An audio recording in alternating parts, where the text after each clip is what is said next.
The Weapons Collective Edge.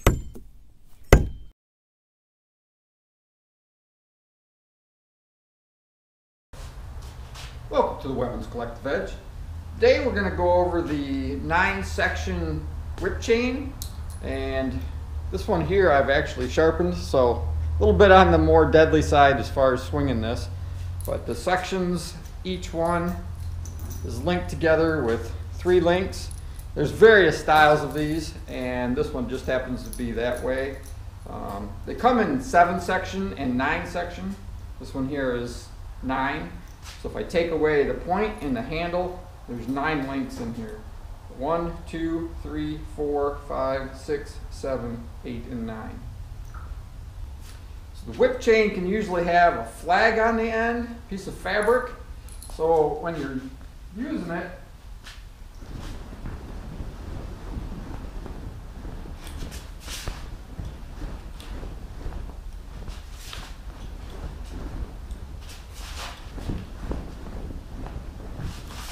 it's got a whirling sound to it. So depending on the fabric, this will make a little more noise or a little less noise. This one's just kind of cotton. But if you had like a nylon or something, it might make a little more snappy noise.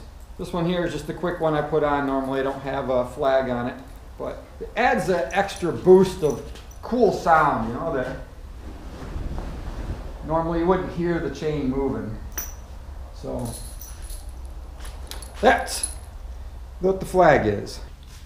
The overall length of my whip chain, being a 9-section, I touch the ground with the point. I'm looking at about 55 inches total.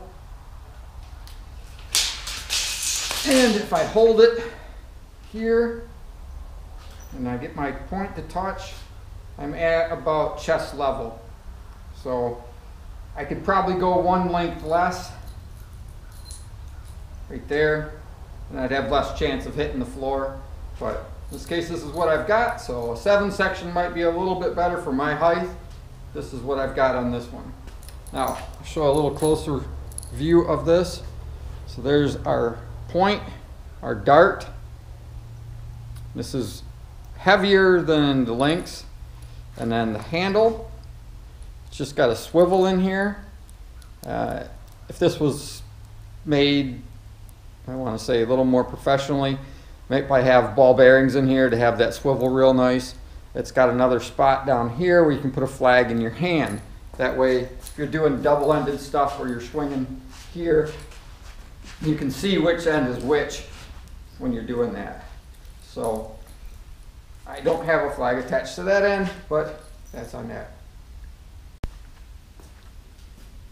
So when you want to start practicing with this, since this has a sharpened end, even if it isn't sharp, it's heavy, and you don't want to get hit with this. If I come up and do something, I'll go right here, I'm swinging here, getting this going here, boom, smacking my toe. If I come around, if I'm swinging here, hit myself,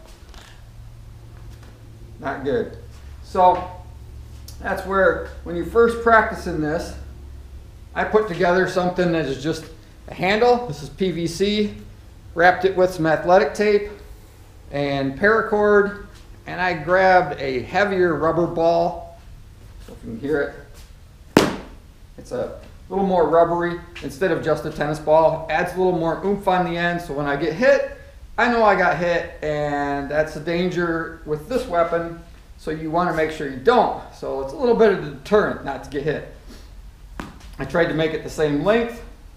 So again, this is probably more along the lines of 55 inches, and it simulates the same thing. I'm coming in here doing my swings.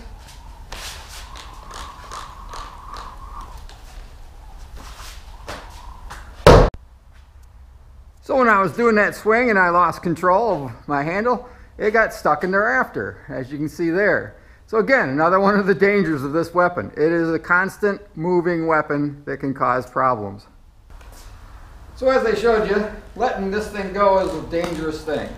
And keeping it off the ground is better. So you can see what happens if you hit the ground. So you don't want to get too wild with your swing and get it too low. It's got to stay at the right height. So again, having the right length of chain is key to being able to do your spins and your techniques.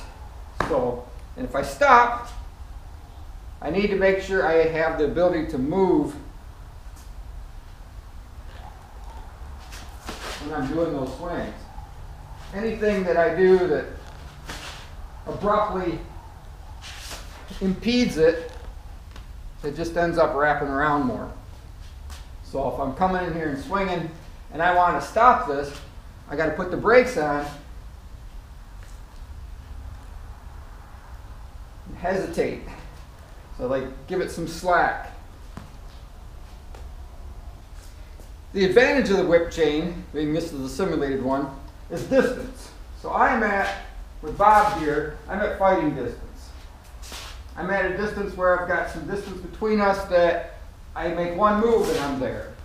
In this case, I'm out here, I can hit Bob right there at about 2 distances. So that's the advantage of the whip chain, is I can have this in my hand, ready to fight, whip that out, and still make contact at a further distance than I would be able to if I was using just my hands or maybe a dagger. A sword might still be similar, but this is a pretty long sword in that case. The disadvantage is this thing has the ability to wrap and get stuck on things. If I want to, and come in here and get hooked on Bob, if I can get it. So you go in here, just a second. Get going here. If I want to get it wrapped on him, I can utilize that. As you can see, it wasn't that easy to get wrapped. So when it goes and does wrap, that might be an advantage or might be a disadvantage, depending on his skill level and my skill level. Will it pull a weapon away from somebody? Possibly. Will it pull my weapon away from me if I don't have a good grip on it? Yes. So I'm not real proficient with this weapon, and I would say it would be used with another weapon. So in this case, if I were fighting and I've got my sword in one hand, I've got my chain in the other, saying that I was left-hand dominant, which I am not. So I've got my strike here, I'm utilizing that, I'm fighting this guy, and I need to do something else. I've got that as a chain to be able to utilize that. And I can reach out further. If I wanted, he swings at me and I try to deflect something with this, I can still come in and attack.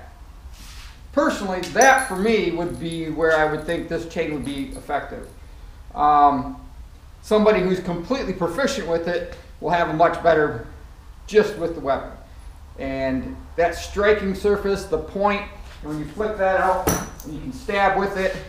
I've got not other videos, me, but I've watched other videos where people can just throw that out and stick right through cans, different things, smash watermelons, all that kind of cool stuff. So in that case, this weapon can be devastating. For me, it's kind of a hindrance as a weapon on its own because I am not proficient in it. In this case, for me, it would be useful for trapping. This guy had legs, swing that low, trap that bottom leg, maybe pull him, knock a weapon out of the way, do distractions, so I'm slicing into him with that, coming with my secondary weapon. So that's why I would say I personally would utilize this as a secondary weapon for distraction and being able to utilize the traps that this thing can perform. So that's my personal opinion. So I wanted to give you my rendition of what my personal opinions are and the use of the whip chain. I'll see if I can find a really cool video of somebody that's really proficient with this and put a link up to that. And then other than that, like I say, this was 9 section. They make a 7 section. And I would say as a shorter person, 5'9", I might go with a link less, but I got what I got. So anyways, I wanted to show that off because it's a cool traditional Chinese weapon, and I'm going to continue to do a few more videos with some Chinese stuff.